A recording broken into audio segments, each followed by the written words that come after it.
Добре дојдовте на македонскиот канал Нов Асно. Денешната тема е многу интересна затоа што ние сите сме обкружени со истата и ги живееме моментите на хибридната војна во Македонија, но и во поширокиот дел од целиот свет. Имаме една војна која е хибридна, која е насочена против нации, национални држави и пошироко, а таа војна се води секојдневно и секојдневно е присутна меѓу сите нас. За таа цел, денешен гостин ми е Владо Јовановски, кој својата професионална кариера ја почнува во Југословенската народна армија, за да продолжи во армијата на Република Македонија во војното разузнавање и исто така извршувал должности и задачи во странство, тоест во мисијата Слобода за Ирак и во војно-дипломатската мисија на Република Македонија во ЕУ и НАТО. Добар ден, Владо. Добар ден. Благодарам за поканата да бидам гостин во вашава емисија. Одлично. Се надевам дека ќе бидеме интересни за вашите Апсолутно. слушатели. Темата која ќе збориме денес е многу интересна, релевантна и има релевантност во сите пори на нашиот живот. Хибридна војна, ние збориме и слушаме. Хибридна војна ја води оваа земја, онаа земја, хибридни закани и така натаму. И многу наши луѓе слушаат зборот хибридна војна, меѓутоа не сите знаат што е тоа хибридна војна. Така е, во право сте. Доста тој термин се употребува дури и од новинарската фела, дури и од стручната јавност и од обичните луѓе, а ретко, навистина ретко, кој може да го објасни, знае да го објасни тој поим или пак ретко гледаме дека некој го објаснува. Јас неколку години ја проучував таа војна, резултат на тоа проучување книгата која ја имате во моментот кај вас, се вика Хибридна војна зад сцената, и би се обидел колку што можам накратко да објаснам што е суштината на хибридната војна, што е сршта на таа војна. Војната како општествена појава се појавува уште од самото постоење на човештвото. Во првите своји облици се води со лакови стрели, со копја и ножеви и така натаму, за денес да достигне до фаза во која се води војна за човечките срца, човечката свест и подсвест. Значи, граѓаните не се во можност да ја сочуваат менталната хигиена, менталната чистота, бидејќи хибридната војна продира во сите сфери на живеењето и ја напаѓа, народски кажано, човечката душа. Значи, таа е војна која со својот наратив, со своите методи, концепција, стратегии и така натаму, практично го добива она што е длабоко во сите од нас, го добива она човечкото и така натаму, односно влијае врз човековиот менталитет, расположение, мислење или го добива јавното мислење со цел да од истото предизвика поддршка за остварување на сопствени цели, кои се и воени, и политички, и економски и така натаму. Всушност, војната се проучува низ генерации на војување. Научниците ја поделиле војната во генерации на војување за полесно да ја проучуваат, како што реков, од првите облици на војна до денешните. Според некои научници постојат 4 генерации, според некои 5, според некои 6 и шестата е хибридната војна. Првите 2-3 генерации се карактеризираат со Наполеоновите војни кои се воделе рововски, војските излегувале на бојното поле, се судруваат, кој победи практично ја носи и политичката победа или управува, владее со другиот. Понатаму следна генерација која е карактеристична е Блицкригот, тоа е трета генерација на војување, окарактеризирана со тоа што генералите на Хитлер смислиле стратегија, односно ги смислиле оклопните моторизирани единици кои вршат брз продор таму каде што тој што се брани не очекува. Тие продираат со своите оклопни возила зад линиите, непријателските, одбранбените линии, да кажеме, и таму формираат бази и после од грб го напаѓаат тој што се брани. За тоа време тоа предизвикало, да кажеме, невидена нервоза во редовите на непријателите, бидејќи за прв пат се употребиле брзи тенкови, брзи оклопни моторизирани возила, единици кои продирале, например, така Хиндербурговата одбранбена линија беше пробиена, Да. продре кај Андите Хитлер со неговите тие блицкриг единици и така натаму. Четвртата генерација веќе оди кон употреба на така наречена дигитална војна. Тоа се ракетите со далечен домет и така натаму. Војната почнува да заличува повеќе на електронска војна, она што и денес го гледаме. Можете да забележите во каква силна употреба се дроновите или беспилотните летала. Кои уништуваат и заменуваат голем број од традиционалната авиација, да кажеме. Петтата генерација на војна повеќе се врти кон ситуации во кои послабиот победува со примена на герилско војување и со примена на информатичките средства, односно мобилизира и луѓе и осмислува акции, се договара, ги координира преку средствите за комуникација, преку интернет, шифрирани пораки и така натаму, кои е многу тешко да се откријат. Практично во петтата војна се алудира на некој начин на терористичкиот стил на војување. Се вршат терористички напади, неочекувано со силни последици и така натаму. И послабиот непријател е послабата страна е во ситуација да ја држи посилната во непрекината тензија и ствара несигурност. Можеме да ги споменеме нападите од 11 септември во Америка. До тогаш беше неочекувано дека таква моќна политичка, економска, војна сила може да доживее таков удар од некоја си група која, ако од воен аспект ја анализираме, е смешна во однос на силата со која располага. Асиметрична сила. Асиметрична, да. Тотално асиметрична. Шестата генерација е тоа што го нарекуваме хибридна војна. Хибридната војна почна да се проучува пред неполни 2 декади, значи пред 5-16 години. Тоа е во историски контекст гледано многу мал период за една таква комплексна општествена појава да биде целосно проучена. Значи и ова што јас го направив и многу други поголеми научници од мене сме само на самиот почеток на хибридната војна. Не знаеме што све уште таа ќе донесе. Може да донесе ментална пропаст на цели нации, бидејќи една од компонентите, и тоа многу силни, е психолошко-пропагандната војна, која е составен дел на хибридната војна. Така да, ако ваму имаме од конвенционалната војна страшни последици од разурнувања, физички уништувања, убивања на луѓе и така натаму, ваму последиците може да бидат по менталното здравје на цели нации, цели популации, може би цела Европа, може би цела Америка, не е битно. Сакам да кажам колку е таа моќна и колку е разорна, иако на изглед делува како да безопасна, како да не постои. Се јавува, значи како што реков, пред 20 години од прилика во процесот постглобализациониот период.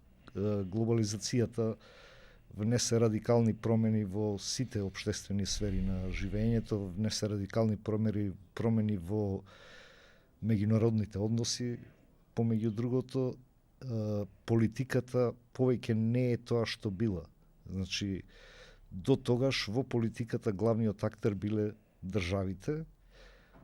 Во процесот на глобализација или постглобализација на меѓународната сцена испливаа многу влијателни транснационални компании кои со својата моќ, со својот економски обрт, финансиски профит и така натаму, можат да парираат на многу држави во светот, поединечно, и можат да бидат толку силни и влијателни што да управуваат и со држави, и со влади, а и со региони, би рекол. Значи, не да контролираат само една влада, во собствената држава, да речеме, во која се стационирани или основани, туку можат да контролираат цели подрачја, региони, континенти и така натаму. На тој начин и постанаа многу силни, многу моќни во вкупните меѓународни односи, во вкупното глобално управување со светот. Еве сега да не завлегуваме, можеби може и да звучи како некоја од теориите за заговор, меѓутоа точно тоа и тие и го сакаат, да ги сврстуваме таквите наративи во делот на заговорите, за да изгледаме смешни, несериозни и така натаму. Всушност, реалноста е таа. А вие кога зборевте за овој феномен кај што неколку компании се поголеми од држави и така натаму, на прво место ми излезе BlackRock, тоа е инвестициска компанија, на која во моментов и се дадени можности да управува со Украина 17-18 милиони хектари земја, после конфликтот, исто така стратешките украински предпријатија од газ до телекомуникации и така натаму, заради тоа што нормално војната финансира со Соединените американски држави, а украинците плаќаат со живот и мора после и финансиски да плаќаат, и во залог се ставаат сите тие профитабилни компании од Украина под една капа, како што е BlackRock. Да, би рекле луѓето дека се пријавиле на тендерот за обнова на Украина и сосеба случајно, без нарушување на било какви критериуми, победиле на тендерот и ете сега што се они виновни, што ќе остварат, не знаеме ни колкав профит. Значи, тој профит не можеме ниту да го измериме. И ќе биде сигурно повеќе од 100 пати поголем од тоа што Соединетите американски држави го вложиле како помош на Украина и така натаму. Значи, парите ќе бидат вратени, народски да кажеме, пута 100. Да. Иако, кога веќе го споменавте тоа, кој губи сега во таа војна таму, а кој е добитник? Губи, да, украинскиот народ, за жал.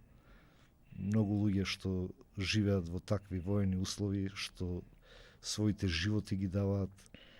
Губат и руските војници, кои ги губат своите животи на бојното поле. Прашање дали знаат зашто или само се жртви на тој наратив кој е дел од хибридната војна и така натаму.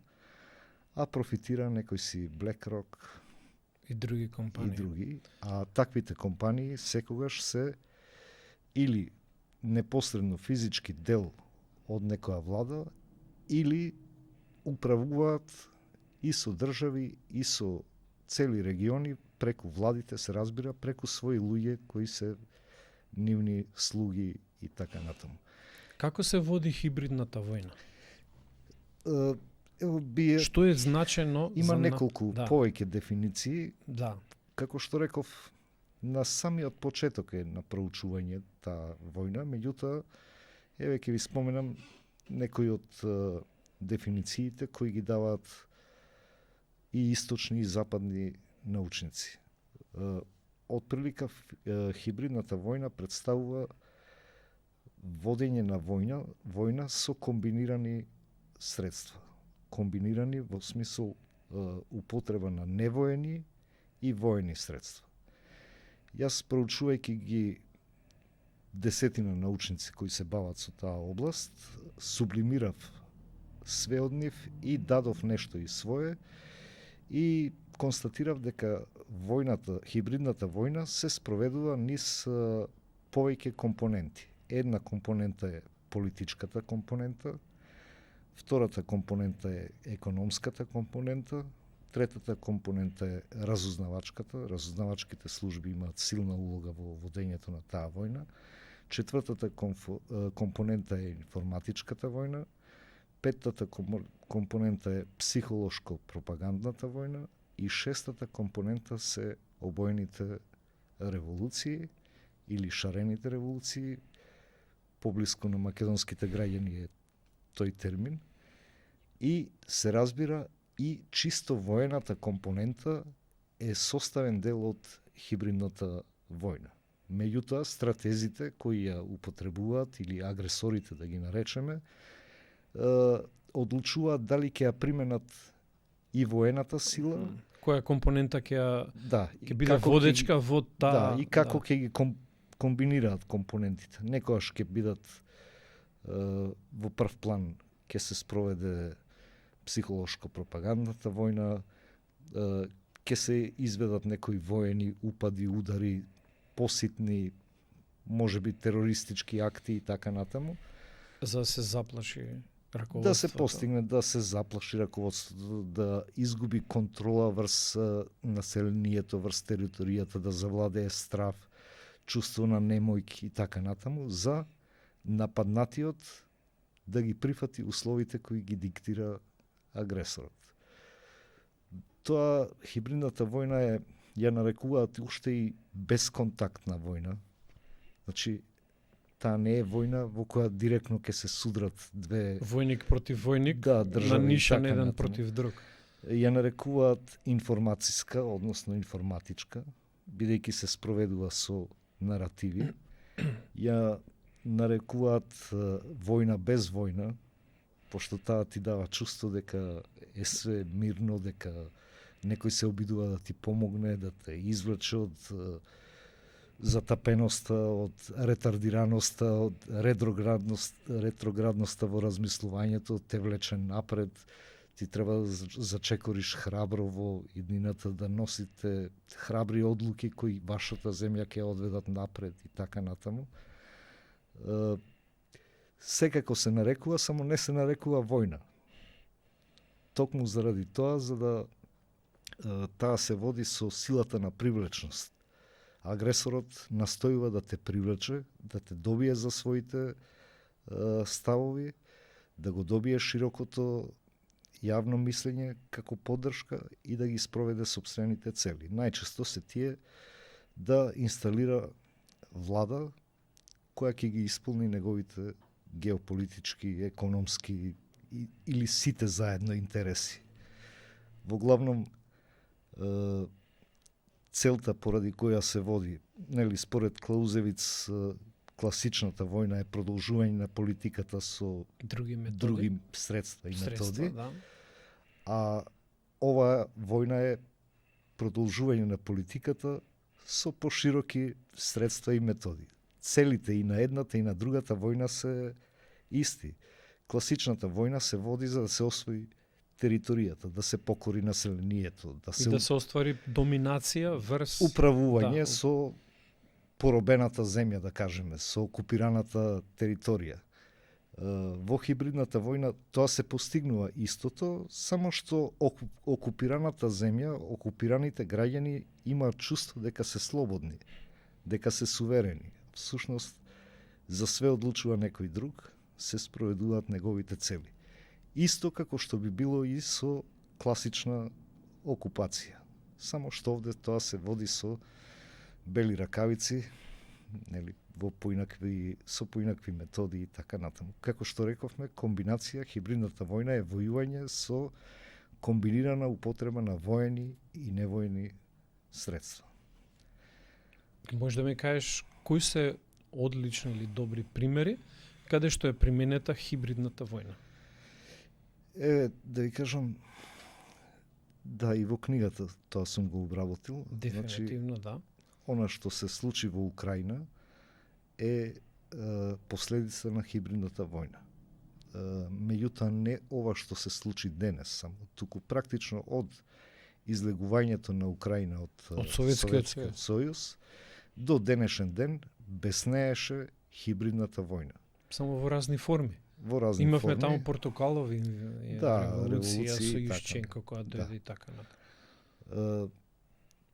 Таму беше Јануковиќ Јанукови на власт. Јануковиќ покажуваше проруска ориентираност, иако никогаш јавно и така натаму, и покажуваше резервираност во однос на евро и НАТО интеграциите на Украина. Значи, опозиционите сили, прозападно ориентирани, притиска интеграцијата во НАТО и ЕУ да се случува во Украина што побрзо. Јануковиќ одеше со успорено темпо,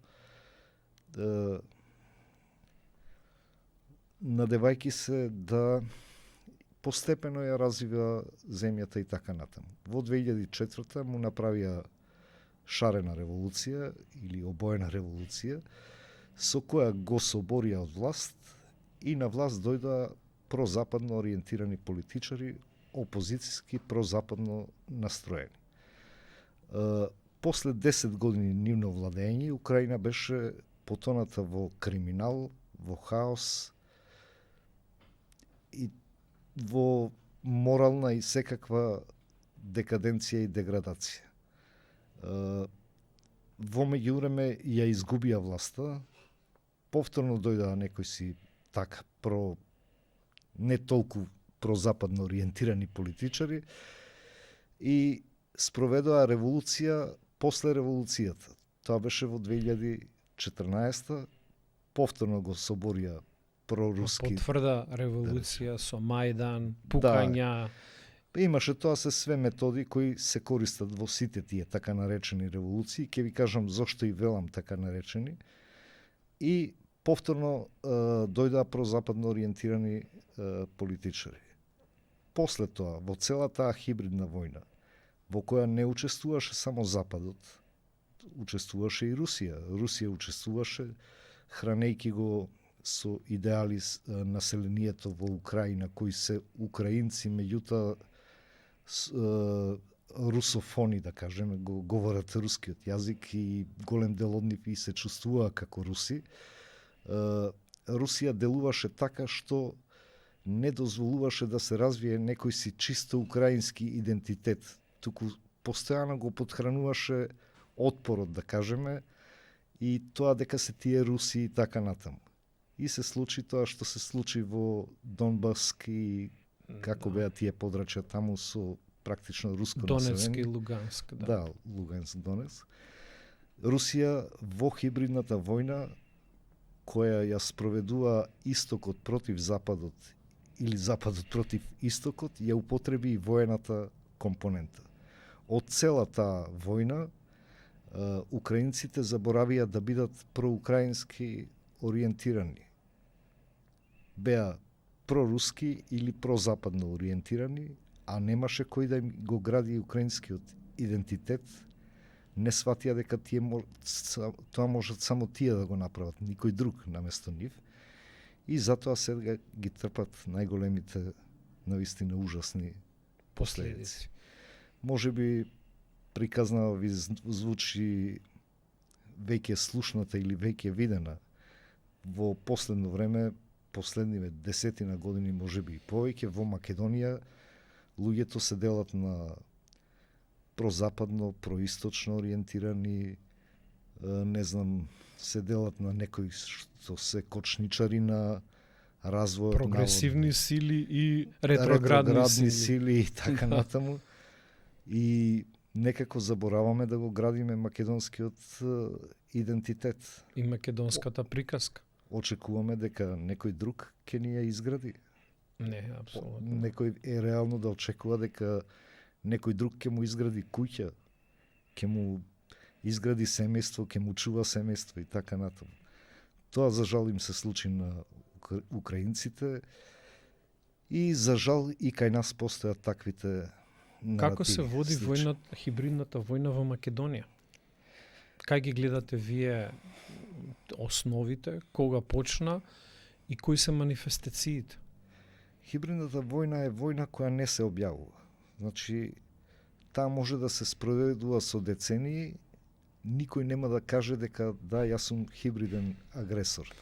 Туку ќе каже јас ви помагам, јас ви дадов економска, финансиска помош, толку и толку, тоа се пари од даночните уврзници на мојата држава, а вие сега нешто не сакате да ме слушате и така натаму во тој смисол. Значи, тоа не е војна која се води, како што рековме, на бојно поле, туку се води за главите и за срцата и душите на граѓаните, така да не може да се дефинира кога започнала. Ако мене ме прашувате, моето мислење е дека започната од првиот ден на осамостојувањето на Република Македонија. Излегувањето од Југословенската федерација, патем речено која е струшена и растурена поради од хибридната војна, како последица на хибридната војна, но од нашето првично осамостојување до денес се води жестока борба помеѓу истокот и западот. Многу луѓе и многу колеги, пријатели, така научници и така натаму тврдат дека Македонија е премала за да големите сили имаат не знам каков интерес и така натаму. Мојот став е дека тие се интересираат за секое село, за секое селце, за секој град, за секој граѓанин, за секоја индивидуа. Секого сакаат да придобијат на нивната страна. Значи, Западот упорно, непрекинато се обидува глобално да управува со светот, поради тоа и напредува до Украина. Значи, Украина беше пред вратите на НАТО, пред да се случи војната, последнава војна, и беше ориентирана кон Европската Унија. Предупредувањата уште по поразот на Советскиот сојуз и распаѓањето на 15 републики и така натаму, Русија предупредуваше дека, и како што сум прочитал некаде, и Горбачов добил ветувања дека НАТО нема да се шири кон Русија. Напред. Меѓутоа испаднало дека тие ветувања може би меѓутоа биле усмени, ги нема нигде на хартија и така натаму. Значи, победува посилниот, нели, напредува посилниот. Уште од тогаш, а и со векови наназад, трае таа борба помеѓу истокот и западот за доминација со што поголеми територии, со што поголем број на држави, луѓе и така натаму, доминација или управување. И во историјата, кога зборуваме за војната се водела сепак всушност зад сцената се економските причини. Некојаш тоа било чисто освојување на територии, претворање на луѓето во сопствени робови и така натаму. Користењето на нивните рудни богатства, пасишта, не знам, и така натаму. Во денешно време е исто така, истото, значи во позадината на хибридната војна и на секоја друга војна стојат економските интереси.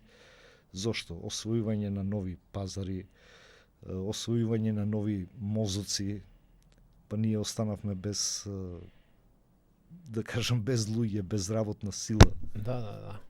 Тоа, зошто е тоа така? Затоа што Западот има огромна потреба од работна сила.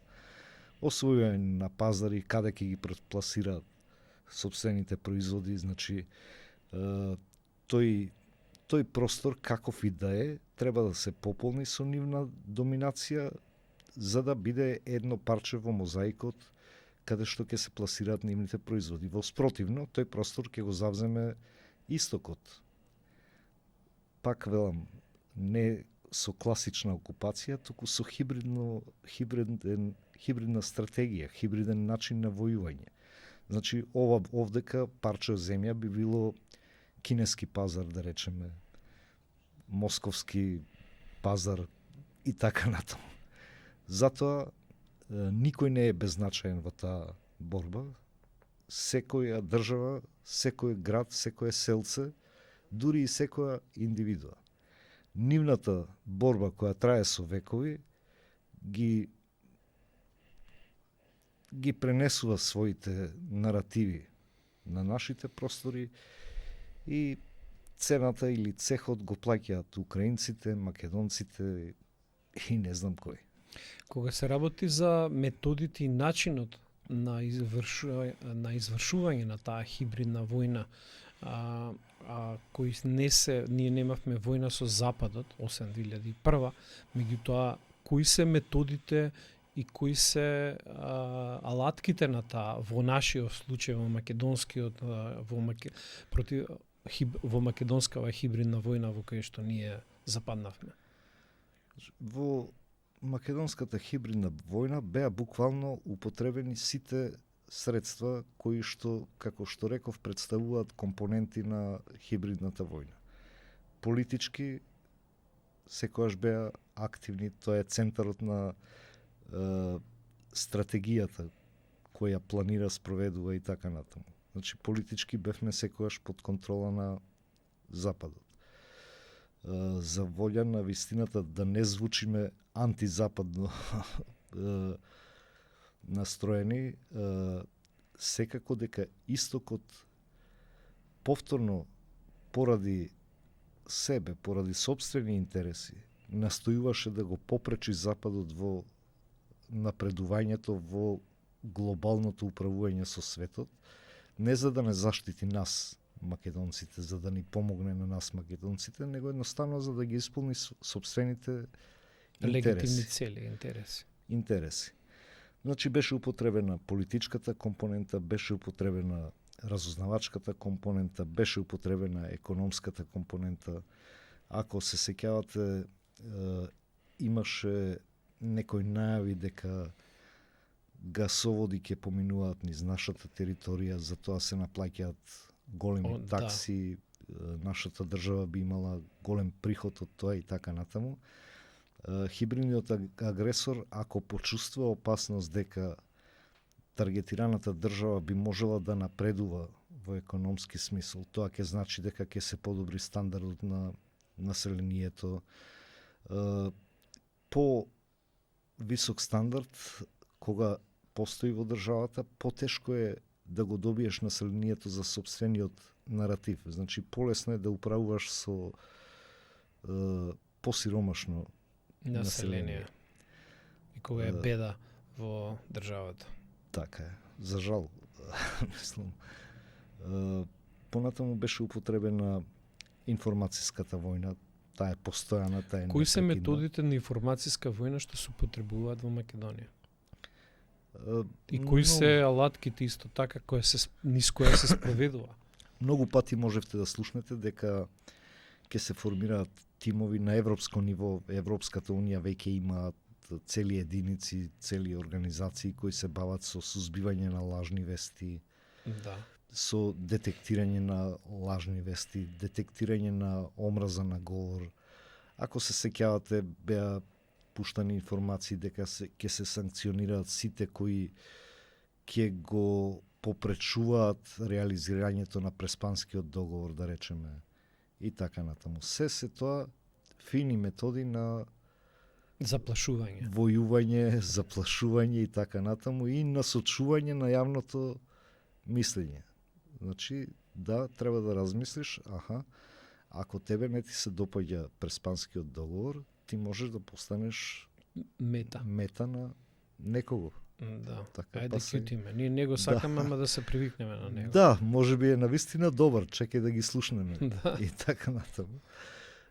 Беше употребена, можам да кажам, и дури и војната компонента. Ако се сеќавате, имавме диво населје ни се случи. Да. Ни се случи предходно Смилковско езеро. И така натаму. Значи, тоа се некои... Ја како што можев, командант Малишева, еден што бе у затвор, он пишуваше писма до косовската јавност и во неговите писма кажуваше дека во цело време кога они го планирале тој зафат, беше информиран човек од Американската амбасада во Косово. Да, и јас сум го слушнал тоа, меѓутоа не можам да го потврдам. Не, меѓутоа дали е зачудувачки? Не, воопшто не е зачудувачки, затоа што да. Видете, тоа е сепак за оваа територија, за овие простори, тоа е голема динамика. 80 луѓе вооружени да кажеме народски, до заби, да се изразиме така, вршат едно такво движење, преместување од една територија на друга, завземаат одредена површина, нели, куќа, простор и така натаму. Урбани средини. Да, сето тоа било организирано од поодавна.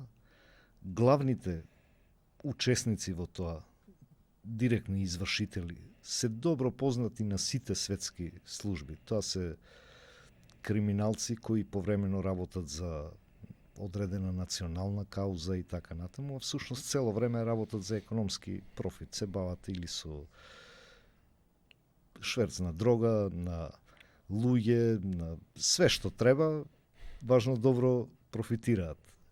А по потреба, односно не по потреба, своите всушност криминални активности ги маскираат со некои големи каузи. Тие се големи патриоти, се борат за правата на својот народ и така натаму. Всушност, цел живот ги интересирал само профитот.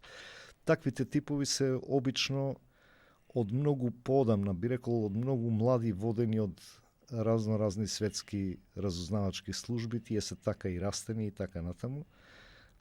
Едноставно е невозможно сето тоа да се случи, да не знаете. Да ни една служба тоа не го знае. Тоа е невозможно. Дали невладините организации, ова малце на друга, поширока, имаат улога во сето ова? Секако, многу голема улога и тие ги ставам во онај делот на психолошко-пропагандно војување. Невладините организации по дефиниција се невладени, само се финансирани од одредена влада. Најчесто, за жал. Значи, тие имаат силна, многу силна улога во сите земји каде што хибридно се војуваше. Претходно енормно расте бројот на тие невладини организации. Во конкретниот случај, кај нас, во хибридната војна, беше примената и шарената револуција. Која беше улогата на невладините организации? Ако се сеќавате, не знам дали го следевте тој период, да. Тие имаат улога да предизвикаат хоризонтална ескалација на општеството. Значи, една група протестира заради незгриженоста на кучињата бездомници или скитници. Друга група протестира за чист воздух. Трета група протестира за правата на трансродовите луѓе, не знам како. Четврта група протестира за правата на затворениците. И така натаму. Значи, на очиглед, можеби не споиви или... Да, петта група протестира затоа што децата во средните училишта ќе имале екстерно тестирање или матура, како се вика тоа. Петта, шеста група, не знам која, протестира, формира студентски пленум. Пленум, да. Седма, осма, не знам која група формира професорски пленум и професорите имаат своји права, нели, и така натаму.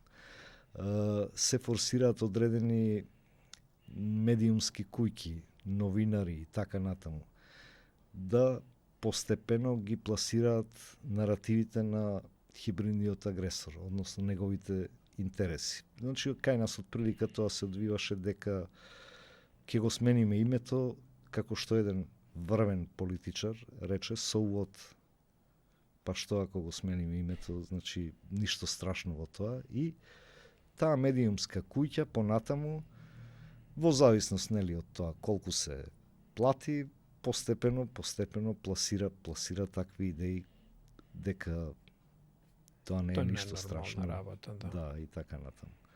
Значи, се предизвикува една хоризонтална општествена ескалација. Владата веќе се доведува во позиција да не може да постигне да одговори на барањата на сите тие невладини организации. Нели, ги решиле, да речеме, кучињата бездомници денес, меѓутоа утре овие излегуваат, се бунат за мачињата бездомници. И така натаму. Всушност тоа нема крај, а на поединецот, на граѓанинот, кој со чисто срце и душа учествува во сето тоа, навистина му изгледа дека се бори за нешто праведно. Расте гневот постепено, при тоа се вадат на виделина сите криминални постапки на членови од владата, се пумпаат, се увеличуваат и така натаму, и што било и што не било, народски речено. Сето тоа полека води кон дестабилизација на државата. Случајно, нели, се појавуваат и прислушуваните разговори. Првично за тоа се обвинува владата, испаѓа дека се прислушувала самата себе си и така натаму. Покасно се плетат тука разни приказни, нејасни на никому. Меѓутоа, сите тие снимки, снимени разговори представуваат добар повод за собири, спектакли, се пуштаат гнев и незадоволство. И се развива гневот и незадоволството, а агресорот хибриден од зад сцената постепено го носи новото лидерство на сцената. Се обраќа до широките народни маси, ние сме најмоќната демократија во светот, најмоќната воена политичка сила, ние сме тука за да ви помогнеме, вие треба да кажете што треба да помогнеме, ние нема да жалиме никакви ресурси за да помогнеме на племенитиот македонски народ. Ете, гледаме, вие имате помеѓу вас лидери кои израснуваат, кои се со храбри сваќања, кои се со многу напредни сваќања, кои веруваме дека ќе можат вашата земја да ја водат во прогрес и така натаму, и така натаму. Сето тоа се нарекува шарена револуција, и тоа се нарекува револуција не случајно. Револуција за да на граѓанинот му звучи тоа нешто многу важно, многу сериозно, во кое треба да се вклучи. Иначе тоа нема никаква врска со револуција, затоа што секој што слушнал за француската буржуаска револуција или кој проучувал револуции, знае дека револуција е движење кој ќе предизвика радикални промени во општествениот целосен систем и економски систем и односот на економската моќ помеѓу граѓаните, сопственоста на средствата за производство, ќе предизвика промена на општествената свест. Значи, револуција треба да води кон нешто подобро, позитивно, порадикално добро, на ново ниво да и сосема различно од досегашното. После оваа временска дистанца ние можеме да видиме каде е Македонија. Кои се резултатите? Кои се резултатите? Не треба да бидеме не знам колку паметни. Ето, да ги погледаме. И тоа не е случај само кај нас. Тоа е истиот случај во Украина. Истото се случи во Либија. Значи, Либија се доведе на работна пропаст, граѓанска војна и така натаму со огромни последици. А беше држава со силен стандард на граѓаните. Сте слушнале, не плаќа комунали, добива станови и така натаму. Но сега медицински персонал од Бугарија да ги да им служат. Ја имав пријател, ја живеев во Калгари, Канада, имав пријател од Либија, он отиде да се боре против Кадафи, беше таму 3 години, за да после се врати и да жали зошто се борел, заради тоа што се што му било кажано, верувал у едно, испаднало сосема друго и му беше криво што неговата земја трпи. Да. За да работи во Канада за западните интереси. Значи, хибридниот агресор, народски да се изгразам, 5 пари не дава за состојбата на граѓаните, за правдата, за мирот, за стандардот на граѓаните, за нивните желби и така натаму. Ги исполнува сопствените интереси. И тоа е целата филозофија што и целата наука што секој политичар треба да си го повторува 100 пати на ден, за да не ни се случат вакви аматерски невидени порази. Македонија не претрпела вакви порази уште во времето на Илинденското восстание, која навистина била слаба, навистина била немојкина, се соочила со таква империја, таква сила. Толку бил храбар, силен македонскиот народ, што од денешна гледна точка понекогаш се прашувам и јас и вака мои пријатели, каде отиде тој силен ген? Каде отиде таа невидена храброст? Дали тоа е дел од хибридната војна да се неутрализира ментално населението за само себе да се убеди дека ние сме мали, не можеме и што и да направиме џабе, бидови и така натаму? Тоа е дел од, точно така, од смислена психолошко пропагандна дејност која се пласира со децении. Ето, приказните одат вака во овој смисол. Ние сме самостојна држава 32-3 колку години, ама ете не бидува. Подобро е да дојдат камшикари од Европа, од Европската Унија или не знам каде, и тие ќе не средат. Значи, тотална глупост, невидена глупост, меѓутоа, да, проаѓа. Кај голем дел проаѓа. Понатаму, низ историјата, македонскиот народ имал големи предавници. Јас би рекол да, во денешно време има големи предавници, за жал и така натаму, меѓутоа точно и тоа дека ги имал и во минатото низ историјата. Меѓутоа по ништо во тој поглед не се разликува од нашите соседи. Србија имала цели градови, реони, села што војувале едни против други. Едните биле Лјотичевци, Недичевци, не знам, приврзаници на Дража Михајловиќ, другите партизани и така натаму. Хрватска исто така имало тие што биле за, ги заборави во моментов, за НДХ, тие што биле партизани, усташи и така натаму. Така да секој народ, секоја држава го има тоа. И тоа е неточен наратив. И тоа е погрешен наратив, пуштен само за да се уништи херојскиот македонски ген. Само да се влијае, да се пасивизира, да свитка кичмата и да исполнува. Да траеме, ништо да не и правиме. Да исполнува што ќе му кажат. Кои се решенијата за нас? Што треба да направиме ментално да се избавиме од оваа кал, што би рекол? За големите проблеми, а тоа е голем проблем секако, не постојат едноставни и безболни решенија и решенија преку ноќ.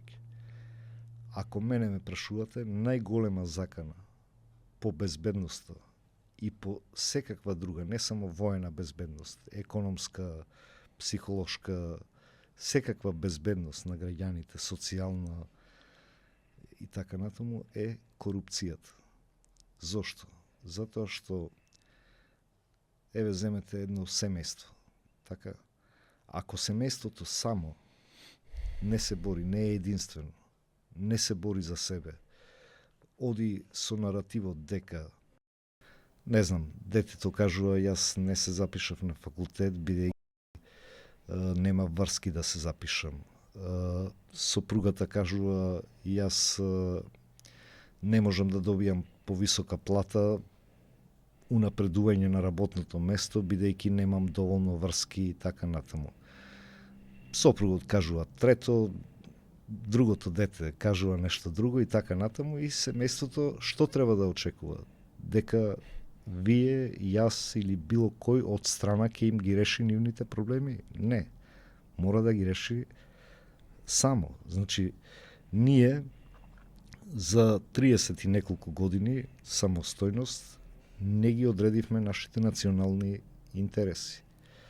Значи, не одредивме дали сакаме да имаме држава или не сакаме да имаме држава. Пошто има и такви што велат дека подобро да бидеме протекторат или да дојдат камшикари од некаде и така натаму.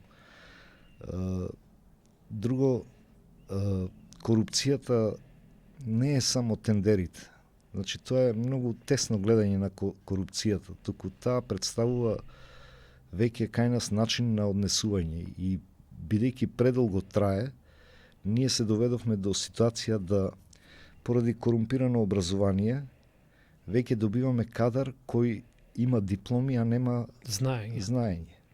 И многу е тешко ти со неуки инженери да градиш мост. Многу е тешко со неуки архитекти да градиш зграда, куќа. Со неуки доктори многу е тешко да ја лечиш нацијата. Со професори, историчари кои си ја продале веќе историјата, тешко е да влијаат врз населението, да го подигнуваат моралот, да му ја кажуваат вистинската историја. И така натаму. Значи, да, проблемот е многу тежок, меѓутоа, ние во војската се раководевме од една максима дека не постои безизлазна ситуација. Значи, како војник ти е забрането да се предадеш и ќе се бориш до последниот здив. И секогаш ќе бараш решение. Така и ние, значи, ево и нашиот разговор, јас го сметам како дел од тоа решение. Со нашите размислувања се обидуваме да го изнесеме својот наратив. Ако некого сме заинтересирале, добро, ако не, ќе се обидеме повторно. Апсолутно. Апсолутно. И за крај, дали има алтернатива за нашето име и за нашиот идентитет? Јас мислам дека, како што пред малку реков, значи, алтернатива секогаш постои. Безизлазна ситуација нема. Во контекст гледано на историјата, ние македонците секогаш геополитичките динамики, геополитичките конфликти сме ги гледале низ аспект на вистината, на правдата. Затоа и сме ги губеле. Сме заборавиле дека всушност во геополитиката и во реалниот живот единствена водилка е интересот и на големите и на малите сили. Не е значајно дали се работи за голема или за мала сила. Ако не го следиме нашиот интерес, нема никогаш да го оствариме. Еве на кратко да ви кажам, значи конкретно за тоа што ме прашавте, никогаш не треба да се откажеме од борбата за Македонија. Никогаш и по никаква цена. И тука го гледам и решението. Може би ќе биде за 5 години, 10, 15, 20, 50, 100, меѓутоа ние нема да се откажеме. Благодарам, Владо. Книгата на Владо е Хибридна војна зад сцената. Ние никогаш нема да се откажеме од борбата за Македонија и да овратиме нашето исконско име Република Македонија. Благодарам и довидување.